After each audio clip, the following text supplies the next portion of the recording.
llama Los 24 Ancianos. Hay una imagen un poquito distorsionada, pero es de las más bonitas que encontré para ilustrar. Vamos con la primera diapositiva. ¿Sí tiene ahí, María? Sí. Bueno, antes que nada el vocablo en griego, como aparece la descripción, ¿sí? Aparece 4 o 5 veces en Apocalipsis, aparece en griego, ¿no? Estos son los caracteres griegos, están familiarizados con ellos, y aquí, ¿cómo se transcribiría, ¿no? Hay un sistema internacional de transcripción donde, según la fonética, pues hay unos caracteres, ¿no? Más o menos sería así. Eikosi, tesaras, que sería 24, y presbiteroi, que es anciano, de donde viene la palabra presbítero, ¿no? O episcopo, como también se solía decir. Según Apocalipsis 4 y el versículo 10, presbítero sería una especie de grado de señor, una persona importante que tiene respeto, un título grande, por ejemplo, dentro de una congregación, dentro de una sinagoga. También un anciano, un decano, un elder también del alto alemán y el inglés que era old, anciano, o sea, una persona mayor, experta, persona mayor. Bueno, en los primeros años del cristianismo, los ancianos eran definidos como mayores y expertos, elders, presbíteros, episcopos, decanos, personas con título de autoridad o señorío dentro de la iglesia. Cuando uno, por ejemplo, mira las referencias de los evangelios o de las cartas, todo lo que es el tema del Nuevo Testamento, y se refieren a los ancianos, por ejemplo, de la iglesia, pero también del Sanedrín, los llaman igual. Es decir, se reunieron los escribas y los ancianos y determinaron. No se referían a ellos ancianos en el sentido de que sencillamente fuesen mayores en edad, sino que eran personas que tenían una gran sabiduría y se tenía en cuenta la opinión de ellos. Hay jóvenes que son como viejos por la tremenda sabiduría que Dios les pone en el cerebro. O sea que hay jóvenes y también ancianos. Entonces se considera que la parte anciana está más asociada a la experiencia. Y por ende se pedía la opinión de ellos en cosas importantes. Un reflejo del anciano de Dios. Sí. Exacto. Bien, ahora, el carácter del anciano o presbítero era el ejercer funciones administrativas. Igual que el decano, representaba al jefe de mayor antigüedad entre sus colegas. Eran considerados ancianos, expertos, mayores o sabios. Por eso dice, dale un poquito para abajo. ¿Hay alguna otra palabra ahí? No. Mira. En hebreo se denominan shkenim, ¿vale? Shkenim, perdón. De sus colegas. Entonces había también la idea de que dentro de un grupo de mayores había alguno que era más importante que el resto, especialmente por su edad, podría ser. Mientras estuviese en condiciones de poder dirigir o dar consejos, dentro de todos ellos había uno que era más importante, por eso se le llamaba decano. Bien, aunque en inglés significa otra cosa que tiene que ver uno entre 10, ¿no? De deca, 10. Bien, la idea de lo que es en sí la palabra de cómo aparece en griego, ¿ok? Escriben anciano, pero uno entiende que se refiere más que anciano por ser viejo, por ser experto, ¿sí? Y esos son los equivalentes en el idioma. En griego aparece presbítero, y uno entiende presbítero. Y también utilizaban, era un sinónimo, en los primeros años del cristianismo, utilizaban en esa lengua griega, para los conceptos de las iglesias sobre ellos, tanto presbítero como episcopo. Como dicen la iglesia episcopal, ¿sí? Epi es superior en griego. La forma, cuando escuchan la palabra en una definición griega que al principio suena epi, es que es superior o es algo que está arriba. Bien, vamos con la siguiente diapositiva. Bueno, voy a remitirme a algunos aspectos o características que los distinguen dentro de los propios versículos del libro de Apocalipsis. Casi todas las imágenes las consigue uno, ¿sabe de qué? De los testigos de Jehová, porque el resto es difícil conseguir este tipo de cosas de otras fuentes. Es irónico. Son bailarinas sobre hielo, ¿no? Parece. Sí. Y abajo que parecen los ángeles. Toda gente con arpas. Yo creo que estos son 24, esto es un montón de gente y una ciudad de oro en el fondo. Bien, estos 24 están en tronos. Entonces uno entiende trono y escucha, lo asocia con un rey, está en su trono. Aunque en hebreo no existe esa distinción. En hebreo dicen kiseh es silla. Entonces tú puedes suponer que está sentado en una silla meditando, está relajado, pero si está sentado en medio de un grupo de personas, asumen que tiene una preeminencia por encima de los demás. Si está en un sitio un poquito por encima, con que sea un escaño, ya se entiende que es superior al resto. Bien, entonces ya ahí se hace la distinción, no por la palabra misma, que nosotros entendemos silla es silla y trono es trono, pero en hebreo no existía esa diferencia.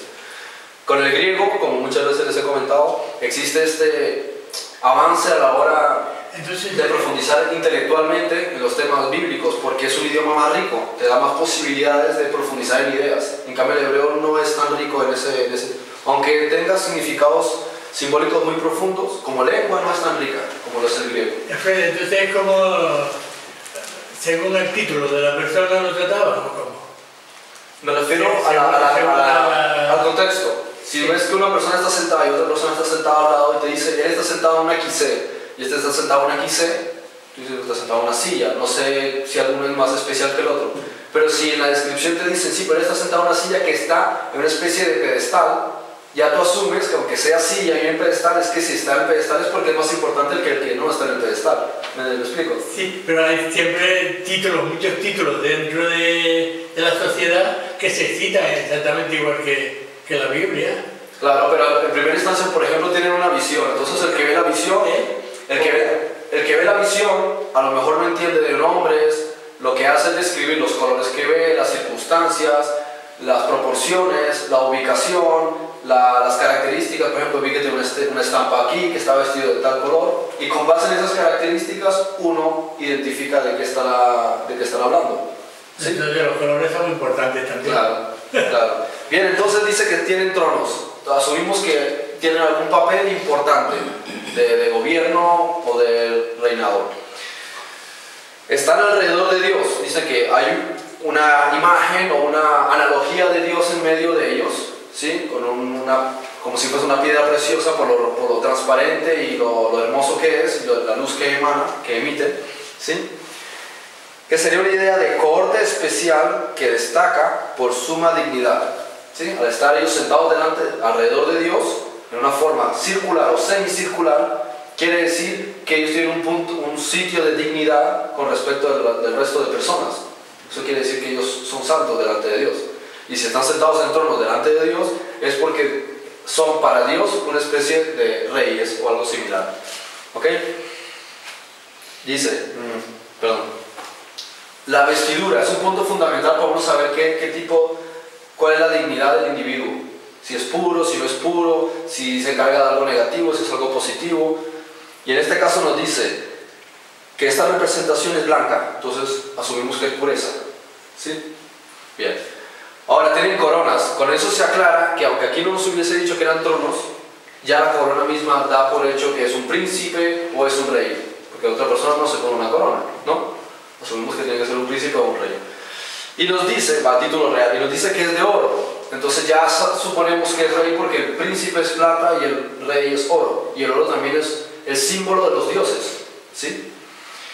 Y en ese sentido es lo máximo con respecto al resto de minerales que se utilizarían para escribir algo, como el bronce, por ejemplo. Bien, y ahora dice que tienen arpas, pero los reyes, ¿por qué van a tener un arpa?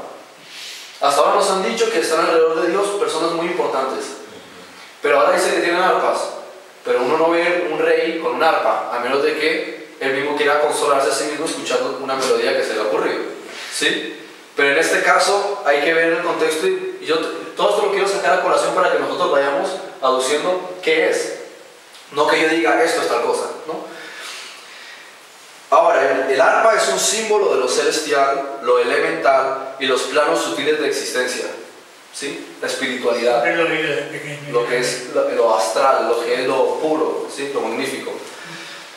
Ahora, lo dejo ahí en un apartado, la curiosidad de que ellos tengan un arpa, cada uno. Poseen copas, pero no copas de estas. No está aquí una copa. No tiene esta copa como en otro caso les mencioné, que en griego, aunque traduzcan, y las copas de la ira no era una copa, como donde se bebe el vino, sino es como un bol, ¿sí? Como algo similar a esto, ¿sí? O más del cristal. ¿Cómo lo llamaban? La copa de la ira. Sí, algo más similar a esto, eso es lo que ellos referían también por copa. Lo que el traductor escribe copa, pero esto no es una copa. Un bol. Sí, un bol puede ser. Sí. Recordemos al rey David, cuando tenía Saúl los problemas espirituales, cómo utilizó, el arma que utilizó fue el arpa, que después fue rey. para poder amansar a los espíritus. O sea, algo va directo ahí en Sí, porque claro, en otro momento ya vamos a tratar el tema de cómo... Pienso que es una...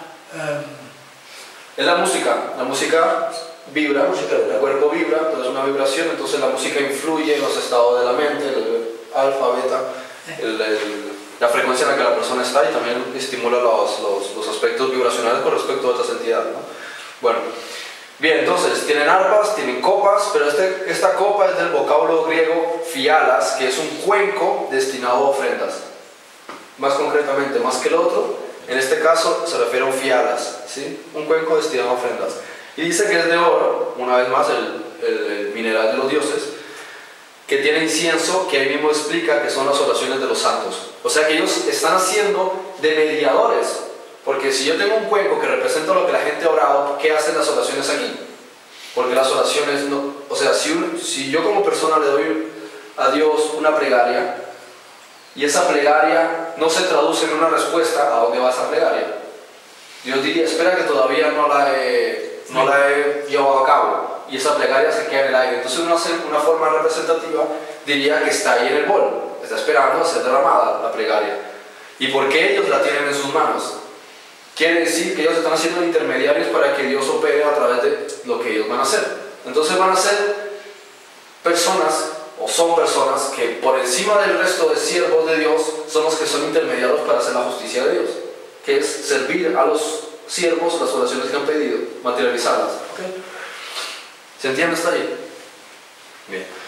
Oraciones de los santos. Ahora, el Cordero, entendemos que es Jesús, los redimió. Ahora otro punto. Ya hablamos de lo del arpa, que es para armonizar con lo divino y con lo celestial, pero que no los hace a ellos ser reyes en un cargo que uno diría son los máximos reyes de la gloria de los cielos, sino que son personas que han sido puestas ahí para administrar, y en el caso de los santos, para ejecutar la justicia. Y nos dice que los redimió. Pero más concretamente el vocablo griego, antes que decir redimir, lo que uno diría redimir, se refiere al hecho de que se paga por una persona, ¿sí? Pero no dice pagar, porque uno podría entender pagar por otra cosa. Entonces el vocablo en sí me está diciendo, Manuel es llevado a la cárcel, hay que pagar la fianza. Si no pagan la fianza no sale de la cárcel. ¿Bien? Entonces llega una persona y dice, yo pago la fianza del individuo, ahora él puede salir, pero él se ve en un compromiso conmigo porque yo pagué la fianza. Y era un poquito avergonzado porque me pagaste la fianza. Entonces ya es un compromiso entre él y yo. Yo le digo, yo te pago la fianza, pero ahora tú me vas a trabajar 2 semanas en mi finca. ¿Por qué? Porque fui yo el que pago la fianza. Si no, buscas a otra persona que te pague la fianza, o a ver cómo te las arreglas. Eso es a lo que se refiere el concepto ahí de pagar. Ahora bien, si ellos fuesen una especie de dioses o estuviesen ya santos, porque los va a redimir, ¿los va a redimir de qué?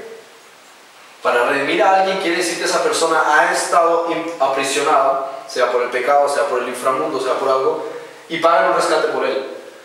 Bien, ¿cuándo lo paga? ¿Cuándo Jesús paga la redención por ellos? Cuando le pase la factura. Uno ve por el contexto que cuando Jesús llega a la cruz, se entrega, derrama la sangre como pago por el sacrificio a favor de muchos, y entonces esa es la redención que uno entiende a través de Cristo. O sea que está asumiendo que Jesús, como ellos dicen, tú nos has redimido. O sea que tú pagaste por nosotros. O sea que la liberación de ellos para lo que vayan a hacer es por Cristo. Pero Jesucristo pagó por todos. Entonces, si vamos a pagar por otro, entonces estamos llamando pagó por muchos, de no por mentiroso, todos. ¿no? Perdona que te corrija. Pagó por muchos, no por todos. Ah, por muchos, sí, también lo digo, sí, ¿verdad? Por la representación que tenía ahí, y por eso se presentó como cordero, no solamente como hombre, sino el cordero fue símbolo del sacrificio de la redención. Muy bien. Entonces a partir de Jesús es que viene la redención. De modo que antes de eso tendrían que ser otra cosa. Perdona, lo cual lo explica. Dime. Dijiste que pagó por muchos, no por todos.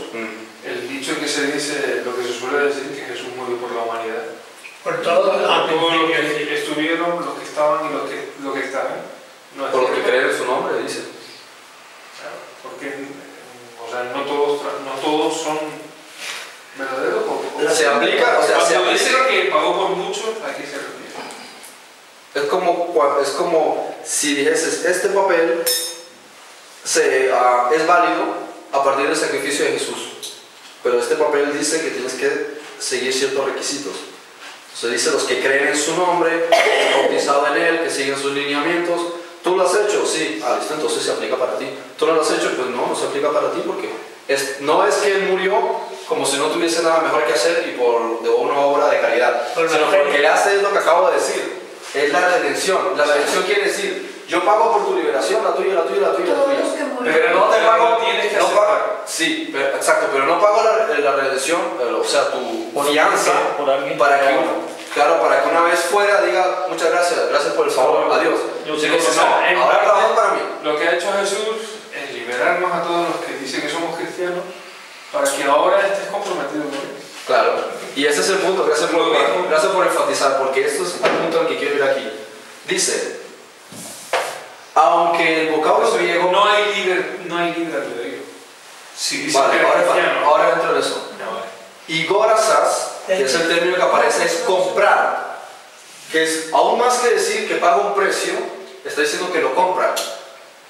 Cuando una persona va a un sitio donde hay esclavos, dice, ¿cuánto del esclavo? 20 piezas de plata, toma 20 pesos de plata. El esclavo no es libre de sí mismo, sino que el esclavo ahora va a tener que hacer lo que dice. Es su dueño. Hay debate sobre si dice esclavo o si es siervo, que a la larga lo que quiere decir es que sea que tenga sueldo o no tenga sueldo, trabaja para su señor. Ahora, concretamente a la pregunta de Manuel, en la segunda parte de Juan 3:16, dice, y a los que creen en su nombre, le dio la potestad de ser llamados hijos de Dios. Por eso rege la No es una obligación. O sea, Ahí no se que le estaba refiere, diciendo. ahí se es como si yo te refiere dije, al Señor. es como si tú me dices, te digo, te la voy a tirar y tú dices, no me lo puedes tirar. Le digo, no puedo. ¿Qué quiere decir con que no puedo? Si hago así, claro que puedo, o sea, estoy en la posibilidad de hacerlo. Pero no puedo en el sentido de que los demás van a decir, oye, Freddy, porque es latino, no puedes hacer eso delante de los Es que, demás. ¿sabes por qué? Ese puedo, hay que ver cómo lo interpreta uno. Es que hago la pregunta, A los que no sé no si viene al caso por lo que estás hablando. Sí. La pregunta la hago porque Enrique Corbera postula que todos somos hijos de Dios. Estamos todos separados. Cuando dice todos, por eso te hago la pregunta. Los Porque hijos sé de lo que dice Juan. Sí, los hijos de Dios, realmente somos las almas hijos de Dios, que venimos de Dios, sea de un modo, sea de otro, y en algún momento todos volveremos a la unidad con Dios. Solo que los procesos son diferentes y ahí está la ley causa y efecto. Es como quien dice, Bárbara, tienes el acceso aquí y puedes entrar y él es libre de hacerlo, pero Bárbara decide que le apetece darse una vuelta por allá.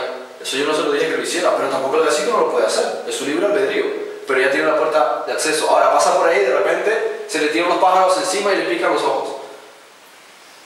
Pero no sé cuál sea de ir por pero ella dirá, no, uff, voy a esperar unos días a que se me cure la vista y después regreso a que está la puerta. O sea, el libre albedrío lo tienes para elegir hacer lo bueno, hacer lo malo y en algún momento entrarás. Pero las formas en las que uno quiera girar y aprender y moverse por ahí es la experiencia que se nos ha ofrecido. Podemos verlo como bien o como mal. Pero el libre albedrío también nos da el derecho de que podamos aprender a amar. Y no amar en el sentido del amor del mundo, sino el altruismo, el saber ponernos en el pellejo de las demás personas. O sea, el libre albedrío nos da la oportunidad de poder decidir sobre hacer o no hacer, no nos obliga. Ahora, en cuanto a Cristo, dice, ahora yo te he comprado. Y ahora existe el dilema de que yo sigo teniendo libre albedrío para decidir. O sea, yo no soy un robot que dice, sí Jesús. No, yo puedo opinar, estoy de acuerdo, no estoy de acuerdo. Pero no quiere decir con que no se esté tomando nota de todo para saber que tan bien trabajas. Si eres fiel de todo lo que estás haciendo o si no lo eres. Si realmente con tu comportamiento sigues los parámetros de aquella persona que te compra. Él no te está diciendo te compro y ahora te quedas en este cuartito y no sales. No, sigue con tu vida cotidiana. Pero ten en cuenta que el papel que firmamos para sacarte esa fianza establece que amarás a tu prójimo como a ti mismo, no juzgarás a las demás personas, preocúpate por el necesitado, visita a la viuda. Eso es lo que está diciendo. Si tú lo cumples, eres de los míos. Pero si no, me estás tomando el pelo. Porque asumiste que cuando llegó el momento de que te iba a sacar de la cárcel, te dije, te pago la fianza, pero tú haces esto y firmas. Y si tú firmas, estás comprometido conmigo. Yo te saco, pero donde salgas y te vayas a poner a hacer lo tuyo y después digas yo soy de Cristo y te saltas por encima de todo esto, te metes en un problema. La cuestión está que cuando nos sacan de la cárcel, como dices tú, nos sacan aquí y es donde tiene uno que salir. Sale uno de aquí, eres libre. dejas de ser esclavo en ese sentido. Psicológicamente. Claro, pero si no ha llegado que eres libre completamente en la mente, Es un proceso. todavía estás en el proceso. Lo por eso O sea, tomar la decisión. se te puede exigir, el que te compra, te puede exigir si todavía no has llegado a esa libertad plena en la mente para saber dónde estabas y dónde estás ahora y cómo tienes que actuar. De Claro. hecho, cuando ya eres libre completamente, ya no puedes decir que no. O sea, eres libre de la atadura en la que estabas, pero ahora estás en un sitio diferente. Pero hay quien lo entiende al momento y hay quien le lleva 40 o 50 años a aprenderlo. La cuestión es esta, cuando estás metido en esa cárcel, lo primero es la decisión de salir, no que de repente te lavan el cerebro y te hacen una criatura diferente. Pero Sales de ahí por una primera determinación y a partir de ahí Jesús dice, Espíritu Santo, trabaja con esta persona para que ahora haya un cambio, una renovación mental, Freddy, conocimientos. eso es muy hermoso. Pero si mete a una persona en la cárcel y tiene que pagar por su libertad para salir de la cárcel, y si no tiene para pagar, tiene que quedarse en la cárcel. Entonces, el sistema le paga todo, porque está en la cárcel, tiene que darle comida y hospedaje. ¿Qué es la cárcel? El mundo. ¿Qué es el sistema? El mundo. Exactamente. El sistema que le paga es el mundo. Sí. Pero ¿cuál es la finalidad de la cárcel al final? ¿Vas a estar en cadena perpetua metido en la cárcel? Exacto. Pásame 15 segundos. ¿No? De los muchísimos ejemplos que hay, vamos a decir uno solo, pero vamos a prestar atención.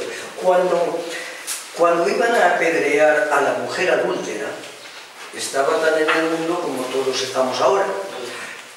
Pero cuando nadie la apedreó y todo el mundo soltó la piedra y se volvió a su trabajo, Jesús le dice, yo tampoco te culpo. La Magdalena, ¿no? Pero, No se sabe. sí, bueno, Magdalena se supone. Pero el tema que yo quiero poner énfasis es en esta palabra. Dice, yo tampoco te condeno. Y la clave está, vete y no peques más. Ahora sí, ¿qué hizo la adúltera? Mostrar agradecimiento y seguimiento. Eso es salir de la cárcel. O sea, el pago o el cedrón, que es lo que le da la licencia para poder salir al mundo, es quedarse en el mundo. Pero ni yo te condeno, pero no peques más. Ahí está la muestra de agradecimiento, de seguimiento, de convencimiento y de creer a Jesús. Ahí está la diferencia de salir o no salir de la cárcel. Porque como tú bien dijiste, Manuel, tiene que salir, sí, salir de las malas ideas.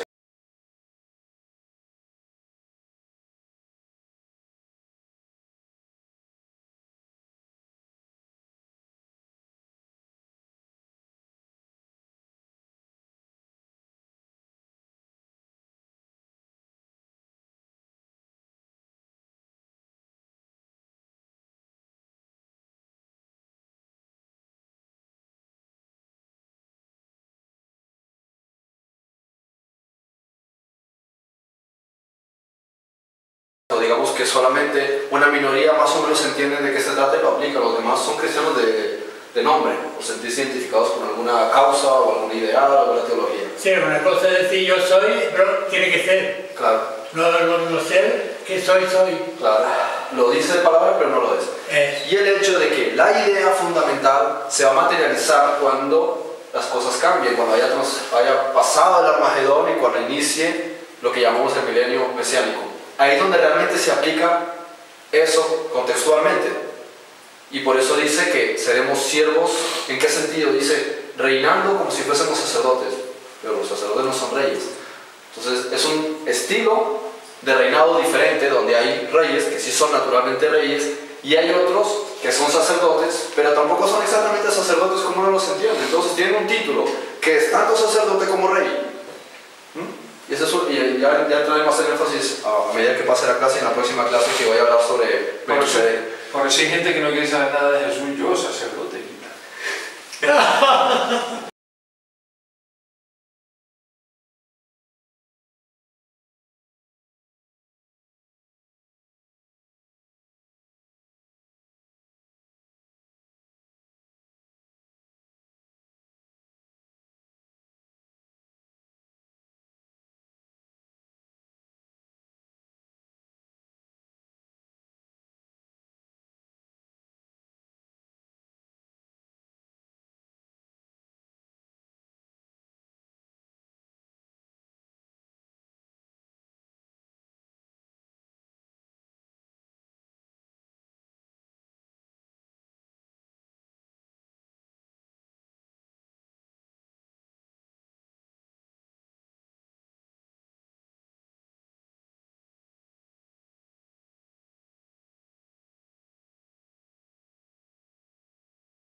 El Señor, el dueño de todos nosotros y de todos ellos también, le da un dictado. Y ese dictado ellos lo cursan al pie de la letra. O sea, tal como se lo dio. ¿Por qué lo hacen así?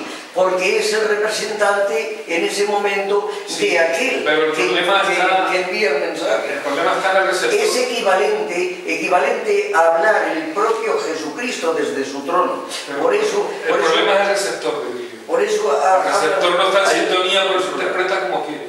Hay una mediación, ¿no? Entonces estoy diciendo que hay una interpretación, hay una traducción, hay un traductor. El traductor a veces se ve en un compromiso y es que quiere hacer una traducción de una palabra a otro idioma, otra palabra. Pero a lo mejor esa palabra no existe en el otro idioma, tienes que explicarla.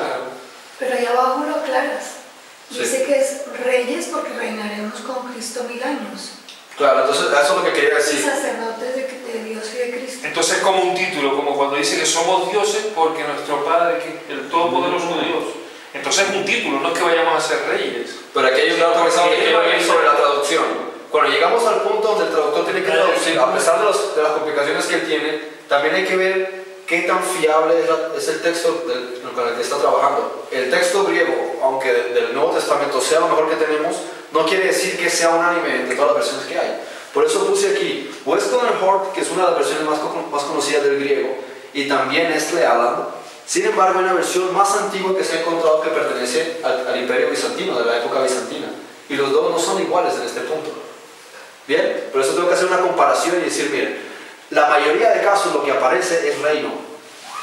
¿Sí? Es lo que nosotros más aparece, más que reyes. Perdona, Freddy, no son iguales por la traducción. No lo sé por qué. Es que por eso ha hecho que... Entonces la traducción no es igual.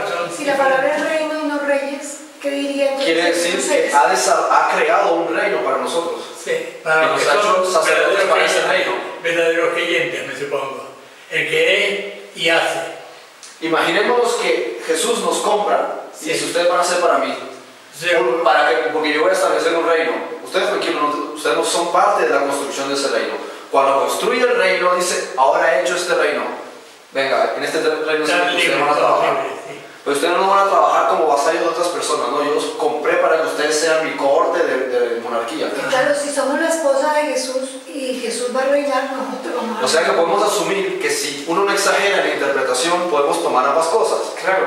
Pero Podemos ser reyes dentro de un sistema sacerdotal distinto, dentro de un reino donde seremos sacerdotes. Sí. Podemos asumirlo de ambas maneras siempre y cuando no hagamos de eso una doctrina y decir, es que somos reyes. No, somos sacerdotes dentro de un reino, pero no vamos a ser sacerdotes como los levitas, ni vamos a ser sacerdotes como los católicos. Hombre, nos podemos ir a Somos sacerdotes literalmente que hacen donde un dice papel como si fuesen reyes. podemos terminar en lo mismo. Ser honesto y ser verdadero creyente. ¿Y por qué dice reyes? Porque por encima de ellos no va a haber nadie, salvo Cristo. Ahí está el rey. Podemos ser literales también y decir que como somos la esposa, oye, pues ya. Nos van a poner una peluca, nos van a poner Claro, pero ¿por qué? esposa, Porque porque también sacamos de ahí una doctrina. O sea, ¿Por qué quiere hacer un énfasis en que tienen que ser sacerdotes y no simplemente Jesús dice voy a delegar reyes? Hay una razón. Sí. Porque lo que están tratando de hacer es no seguir un sistema de monarquía como ocurre en todas las partes donde hay obstinación, donde hay tiranía, donde hay dominación, donde yo soy un rey que me opongo al otro rey y monto un ejército para luchar contra el otro. No, aquí todos son sacerdotes de Dios. Hay una Pero no razón. se les quita el derecho, o sea, no son reyes por el hecho de hacer eso, pero tampoco son sacerdotes de que se la pasan en un templo o que se la pasan haciendo oficios, no, son ambas cosas. libres con responsabilidad. ¿Cuál era la función del sacerdote? Era una especie de mediador. Sí, pero en este caso, esos tipos de sacerdotes no tenían poder como un rey. Sí, Estaban pero sujetos a un ¿por qué rey. además de decir rey dice sacerdotes? ¿Será que nosotros vamos a ser mediadores también Sí. ante una humanidad que todavía no conoce de... Sí, pero como Pero subreyes, como subreyes. Por eso. Por eso Jesucristo Pero no dice Son príncipes, o mediadores. sea que sí realmente son un título que se equipara al título de Melquisedec. entonces yo diría que Cristo yo vengo a liberar, a llevarme a los míos. evidentemente eso también conlleva una sabiduría más arriba de la normal. Hacemos un Porque balance si a ti te editorial. ponen el título de rey, no que vayas a ser rey, lo que estamos hablando, es que también tu sabiduría no va a ser poca. vas a tener un cargo y ese cargo necesita una preparación. Mira, podemos hacer un balance de Sí. situación muy Se simple. puede hablar con Déjenme un par de minutos. Sí, pero está bien. Mira, Esa es la clase. el- Fíjate, son 6-7 diapositivas. No quise poner mucho porque sabía que íbamos a estar haciendo coloquios. El balance de situación es el siguiente. La visión que se le dio a Juan fue desde lo alto. No desde nosotros que estamos desde lo bajo, sino desde lo alto. Al principio nos ha sido dicho, hagamos al hombre a imagen y semejanza de Dios, conforme a la semejanza. Por lo tanto, Jesucristo, ¿quién es? ¿Acaso no es rey? Sí. ¿Acaso no es sacerdote? Sí. Entonces, ¿de qué nos extraña de que a imagen de Jesús, representantes directos de Jesús, sean reyes y sacerdotes, como bien acabáis de decir, como Melquisedec, sacerdote del Dios Altísimo, juez de paz y rey de Salem? Entonces, estamos hablando de un nivel alto y mirándolo de arriba abajo, no de abajo arriba. Nuestro punto de vista es distinto.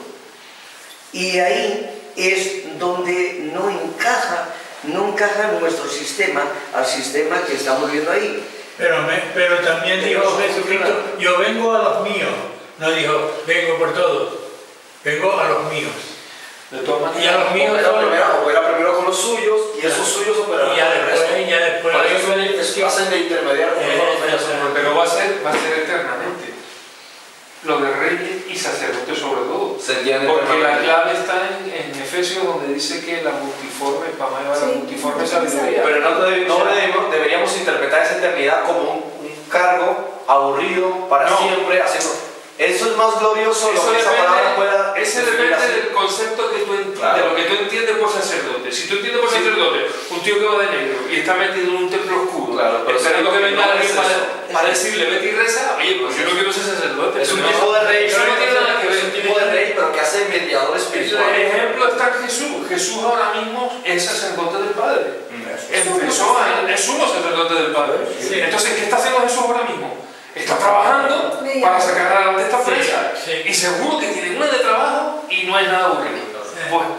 Pues Y si es Jesús sigue trabajando, pues eso, y pues compara lo que hace Jesús, pues ya sabes lo que nos espera a nosotros si vamos a ser sacerdotes. Eso es Y lo si que- Él es rey, pues nosotros vamos a tener trabajos que tienen que ver directamente con un rey, que es Él. Exacto. O sea, ahí está el ejemplo. Los demás todos son delegados. Pero el pepeo Para título de... Para título que es de... Para concluir con este apartado, esta diapositiva, pasar a la siguiente, comento esto, ¿bien? Es decir, según lo que hemos hablado arriba, lo que hemos estado ahora dialogando, fueron comprados para ser un reino de sacerdotes. ¿Bien? Un reino de sacerdotes. ¿Saben lo que es un reino? Hay un rey y todos los demás son parte de ese reino, pero no se exceptúa en ese reino nadie que no sea sacerdote.